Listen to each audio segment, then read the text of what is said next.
Tapi bahang pilihan raya tu kita dapat rasai di seluruh pelosok tanah air. Dan sebab apa penting kami tanyakan keadaan cuaca di ketiga-tiga lokasi wartawan-wartawan kami ditempatkan itu. Kerana pada ketika ini kita tahu apabila sebelah petang saja hujan lebat seringkali melanda di beberapa kawasan. Dan Jabatan Meteorologi Malaysia, Jabatan Met Malaysia telah pun keluarkan amaran ribut petir dan juga hujan lebat di beberapa negeri sehingga pukul 9 pagi. Masih dikeluarkan pada pukul 6.35 pagi tadi.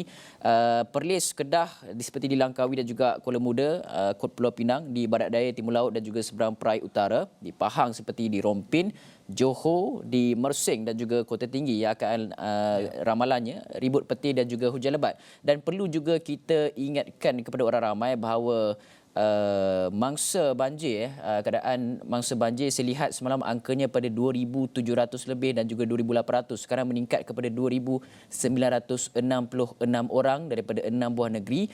28 PPS telah pun dibuka setakat ini dan kita lihat Kelantan masih lagi negeri yang paling teruk terjejas setakat ini dengan 2,124 mangsa.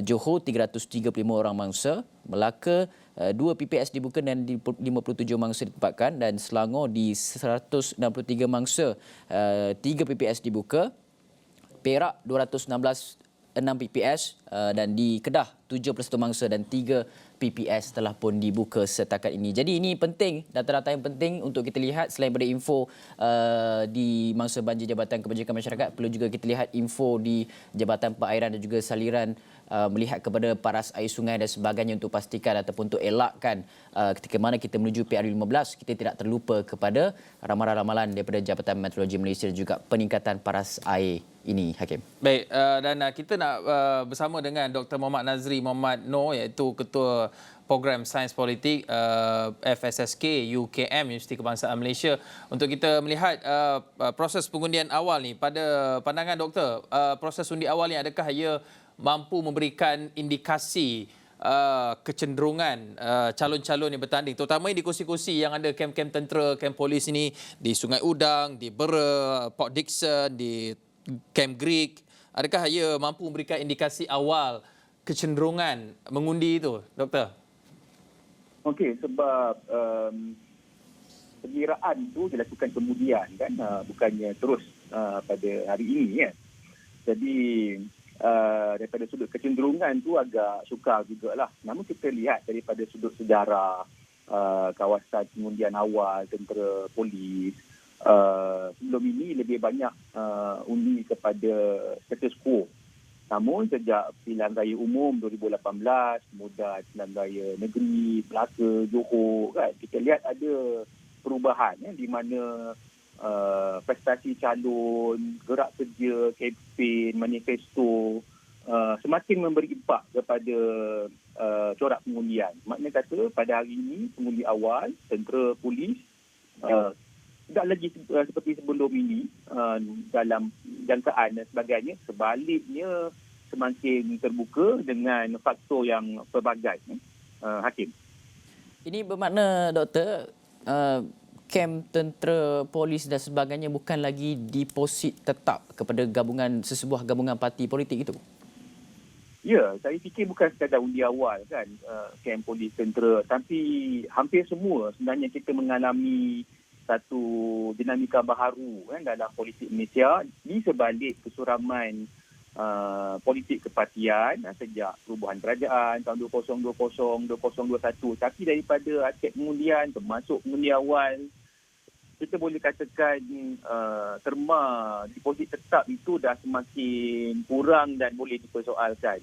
Maknanya kata masyarakat pada hari ini bersifat semakin rasional, semakin terbuka, di mana mereka melihat pelbagai faktor baik di peringkat nasional, peringkat negeri, peringkat daerah, mana-mana isu juga yang memberi kesan kepada kehidupan keseharian mereka, baik secara personal, secara kelompok ataupun secara profesional. Dan doktor, satu perkara yang seringkali diwar-warkan, yang seringkali isu besar yang dihadapi oleh anggota-anggota terutama veteran-veteran ATM dan sebagainya adalah isu kos sara hidup. Kos sara hidup sekarang ni bukan saja mereka yang terkesan, seluruh rakyat Malaysia, dan apabila keseluruhannya terkesan dengan kos sara hidup ini pada ketika dengan inflasi yang meninggi dan sebagainya, golongan veteran-veteran tentera yang sering kali kita dengar Panglima Angkatan Tentera suarakan bahawa banyak golongan-golongan tentera ini apabila mereka keluar daripada perkhidmatan, mereka terjerumus kepada kancah kemiskinan B40 dan sebagainya. Bagaimana sebenarnya isu ini boleh juga dijadikan sebagai ataupun memberikan kesan kepada pengundian PRU yang ke-15 ini, Doktor? Ya, isu ini saya ingat selepas PRU 2018 semakin memuncaklah, walaupun pada PRU tersebut ada beberapa parti cuba untuk mengambilnya sebagai salah satu agenda untuk penambahbaikan pesara-pesara tentera khasnya yang pesara awal pada usia 40-an kan. Namun lewat ini dengan keadaan kesan daripada pandemik khasnya kesukaran untuk mendapatkan kerja-kerja sampingan, kerja-kerja baru bagi mereka yang berfikiran awal ini, hal menjadi semakin ketara lah. Dan kita lihat beberapa parti telah melengkapkan dalam manifesto dalam mencari jalan, antaranya memikirkan untuk memberikan allowance tambahan, menaikkan pencen dan juga proses untuk reskill ataupun upskill kan, memberikan mereka kemahiran baru dalam jangka panjang, sedikit sebanyak untuk bersifat mandiri lah ataupun survive kan, sekurang-kurangnya dalam sektor pekerjaan itu hingga umur ke-60. Kerana kita faham kesemuanya masih lagi dengan latihan yang baik boleh menjadi masyarakat Malaysia yang produktif terhadap pasaran kerja lah. Jadi kita lihat kedua-duanya, baik daripada aspek subsidi secara langsung dan yang kedua adalah daripada aspek latihan semula. Hafiz. Ya, Dr. Nazri, kalau saya cakap mengenai pola pengundian di pengundi awal ini melibatkan anggota polis dan anggota tentera, sewaktu pilihan raya umum ke-14 kita lihat banyak pos-pos undi awal ini yang cenderung memilih Pakatan Harapan ketika itu. Kalau kita ambil konteks yang lebih semasa lagi, yang paling dekat PRN Melaka.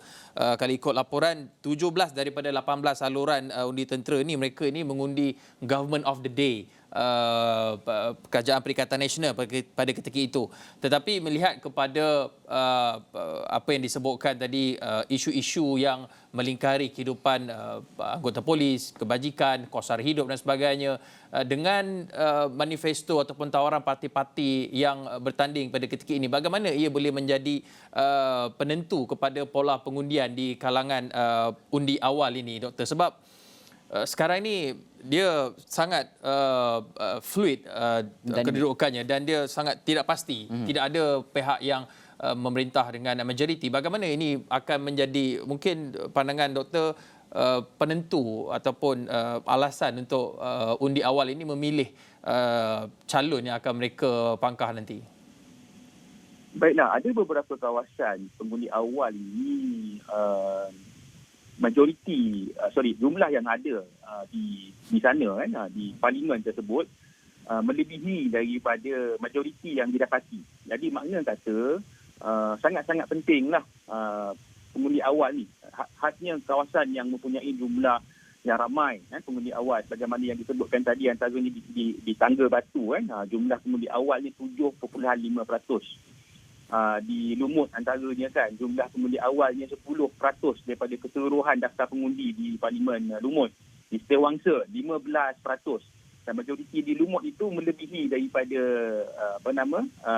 jumlah itu lebih daripada majoriti kemenangan. Contohnya di Lumut tadi itu menangnya hanya tipis saja. Sedangkan jumlah pengundi tentera di Lumut itu ada lebih kurang 9,000. Jauh melebihi daripada kemenangan marginal yang dimenangi oleh Pakatan Harapan kan. Dan kita boleh lihat kan, dalam 3 pilihan raya yang sebelum ini, termasuk PRN Melaka dan Johor, 2013 kebanyakannya kawasan pengundi awal, majoritinya mengundi Barisan Nasional. 2018 ada swing kepada Pakatan Harapan, dan di Melaka sebagaimana yang disebutkan oleh Hakim tadi, ada swing kembali kepada Perikatan Nasional kan. Jadi pelbagai isu, tidak semata-mata isu kos sara hidup, tapi juga daripada aspek governance kan, ketulusan, kebajikan, saya fikir di kalangan tentera sebab kita kena faham psikik penjawat awam, kita kena faham psikik tentera dan juga polis kan. Mereka tidak semata-mata sebab mereka ini bagaimanapun penjawat awam, sama ada dalam golongan B40 ataupun B60 pada hari ini, B40 ataupun B60, namun sedikit sebanyak masih lagi ada pekerjaan, masih lagi ada pencen kan, ataupun gaji. Jadi lebih baik kedudukannya daripada setengah yang katalah dalam ekonomi lejang kan, ataupun di ekonomi. Jadi mereka ada kedudukan, pemikiran dan juga psyche yang tersendirilah kan, dengan dinamika dalam organisasi dan sebagainya. Jadi bagi saya ada imbangan isu lah, baik isu-isu terhadap kebajikan kewangan, material well-being kalau dalam bahasa Inggerisnya, dalam masa yang sama juga isu-isu ketulusan kan. Sebab kita lihat pada hari ini parti-parti yang bertanding ini masing-masing ada swing dia tu kan, hayunan dia tu di antara politik perubahan dan juga politik identiti. Jadi tiga-tiga parti ini ada, BN ada, PH ada, PN pun ada, GTA juga ada, plus one tadi. Namun kalau kita lihat daripada BN lebih kepada imbangan lah antara identiti dengan perubahan. Perikatan Nasional nampaknya politik perubahan tu sangat tinggi suaranya kan, khasnya dalam menuntut governor dan lebih baik dan sebagainya. Kalau Pakatan Harapan juga politik perubahan lebih besar berbanding politik identiti. Tapi dibandingkan dengan Pakatan Harapan, kebanyakan pengundi Melayu dan kawasan-kawasan yang kita sebut tadi tu, Tangga Batu, Lumut juga adalah kawasan majoriti Melayu. Jadi biasanya kalau kita lihat PRU 2018 tempoh hari, dalam kalangan orang Melayu ini memang pertembungan itu di antara BN dengan PN, dan biasanya dan PH itu di pihak yang ketiga lah, sebab kita lihat di Tangga Batu tempoh hari PN mendapat kedudukan yang lebih baik, malah dalam kalangan pengundi tentera dan juga polis lah. Namun untuk battle ataupun persaingan PRU yang ke-15 ini nampak gayanya masih lagi terbuka dengan kempen bersaing di antara tiga parti utama inilah kan, ditambah satu pihak daripada GTA. Hakim. Ya. Dan Doktor, dalam masa yang sama juga bagaimana dengan isu-isu nasional seperti isu kontroversi kapal LCS dan sebagainya yang memuncak pada bulan 5 dan juga bulan 6 yang lepas, dan ia menjadi perdebatan yang cukup hangat di antara pemimpin-pemimpin politik, menyuarakan kebimbangan mereka dengan projek-projek berkenaan. Bagaimana sebenarnya ini juga mungkin ada kesannya kepada seluruh warga anggota ATM, terutamanya daripada TLDM itu sendiri?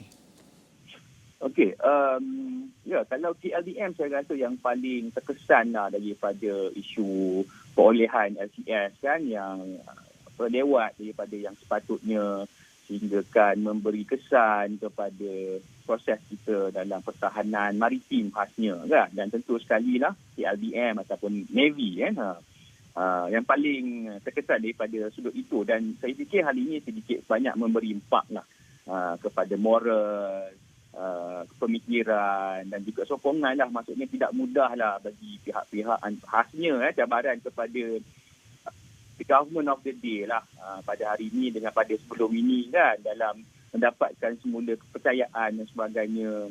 Namun untuk mendapatkan undi itu isu satu hal, ada juga hal yang lain termasuk dinamika organisasi, isu-isu identiti antaranya. Namun bagi saya dalam kalangan tentera, khasnya dalam konteks LCS ini impak tu tinggi di Lumut. Cuma pihak mana itulah, sama ada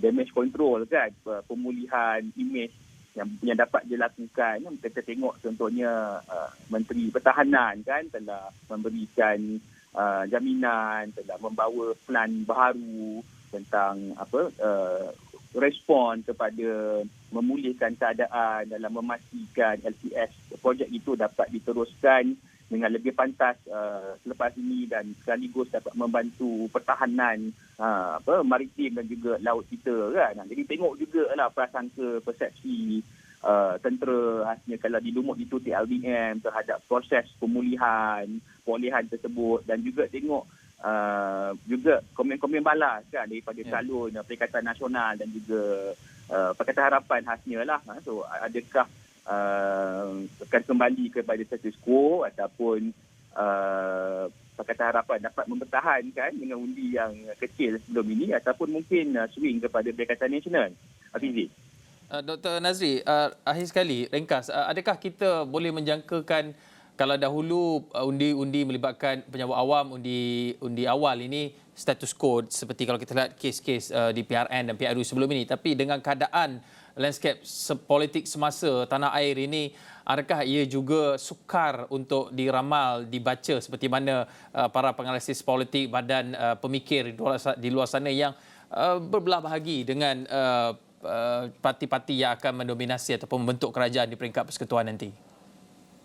Ya, sebab tidak sebagaimana sebelum ini, sebab ada satu trend ataupun corak yang ketara lah dalam praktik penjawat awam, tentera, dinamika organisasi tadi kan dalam hierarki dan sebagainya. Tapi sejak tahun 2018 keadaan semakin rencam, kita tengok ada pembahagian, ada division kan, ada tengah tempat DN dapat, ada tengah tempat Pakatan Harapan, dan dalam PRM Melaka Perikatan Nasional yang dapat kan. Jadi kita lihat ada isu-isu yang berbeza-beza yang di peringkat baik individu tentera polis ataupun mereka secara kelompok di sebuah kawasan lah, mungkin darat lain kan di sebuah tempat di Perak kan, Navy pula ataupun CLDM lain kan di Lumut kan, di Port Dickson darat kan, dan juga polis kan di Selangor dengan isu-isu yang lebih berbeza, dengan masyarakat yang lebih rencam berbeza. Contoh tadi di Lumut dan juga di Tambun kan, jumlah Melayunya agak-agak tinggi khasnya di Lumut dan isu juga berbeza-beza, macam tadi isu LTS mungkin dijangka memberi impak yang agak tinggi di Lumut tapi mungkin kurang di Selangor dan juga di Port Dickson antaranya kan. Jadi faktor nasional, lokal, daerah, individu, organisasi begitu rencam sebenarnya kan, dan corak-corak itu pun berbeza-beza. Namun kita boleh jangkakan sedikit sebanyaklah kalau kata di Pangkor tu ataupun Lumut itu coraknya ke mana kan, Tambun itu ke mana, Melaka juga ke mana. Macam contoh kalau saya fikir di Melaka ada kemungkinan besar masih lagi status quo kepada Perikatan Nasional lah yang baru saja menang beberapa kawasan di DUN kan. Jadi saya fikir pengundian corak yang sama lah kalau di sekitar Tangga Batu tu, maksudnya kelebihan daripada undi awal ni kepada Perikatan Nasional. Kalau di Lumut itu sebab ada isu LTS dan sebagainya, mungkin sedikit sebanyak kelebihan kepada Pakatan Harapan. Namun di Tambun itu adalah contested area lah. Tapi ada dua nama besar di situ kan, Anwar Ibrahim dan juga Fazal Lazumu kan. Jadi sejauh mana kempen mereka, persona, aura dan sebagainya dapat menarik perhatian pengundi awal di kawasan-kawasan ini. Jadi dinamika inilah bagi saya Hakim dan Azizi yang menyebabkan kerumitan dalam kita membaca lah, dan tentu sekali keputusannya pada 19 ataupun 20 hari bulan ini boleh memberikan satu pemahaman barulah terhadap kita memahami dinamika pengundian awal ini.